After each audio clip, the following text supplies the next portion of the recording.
Dans One Piece, on a Luffy qui cherche à tout prix le trésor du roi des pirates. Mais je sais pas si vous le saviez, ce trésor introuvable, il est en fait inspiré de l'histoire d'un pirate tout à fait français. C'est l'histoire vraie de la Buse, le surnom d'Olivier Levasseur. Le gars, il est né en 1695 dans une famille de marins de Calais. En gros, Olivier, il était fait pour la piraterie. Calais, c'est une ville portuaire célèbre qui est remplie de contrebandiers et de corsaires. Et pour le reste, son histoire, elle est plutôt confuse et mal connue. On pense qu'il se serait engagé comme corsaire pour Louis XIV vers 15 ans, lors de la guerre de succession d'Espagne, et ensuite, il se serait mutiné en 1713 pour se rendre en Martinique et recruter des hommes. Son nom va apparaître pour la première fois dans la déposition d'un capitaine français qui a été attaqué par des pirates en 1715 au large de Saint-Domingue, dans les Caraïbes. Là, Olivier Levasseur s'est muni d'un pavillon noir qui arbore 4 têtes de mort et 2 os en croix avec des larmes blanches. Celui qu'on surnomme donc la Buse va multiplier les pillages dans les Caraïbes et devenir l'un des capitaines du Flying Gang. Et ça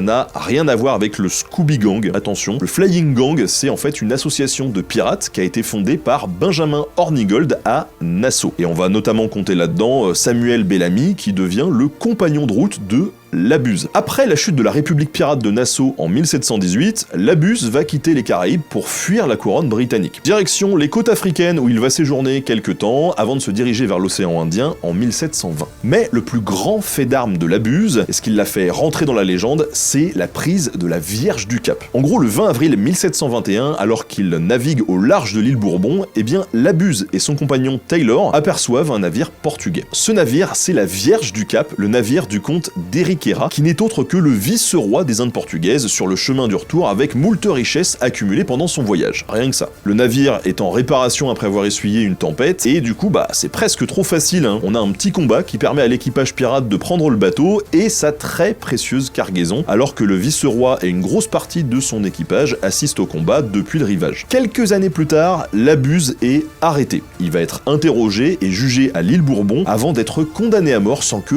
personne ne sache où il a caché la cargaison de la Vierge du Cap. Et la légende raconte qu'une fois sur l'échafaud, il aurait balancé à la foule un cryptogramme qui indiquerait l'emplacement de son fabuleux trésor que certains cherchent encore aujourd'hui.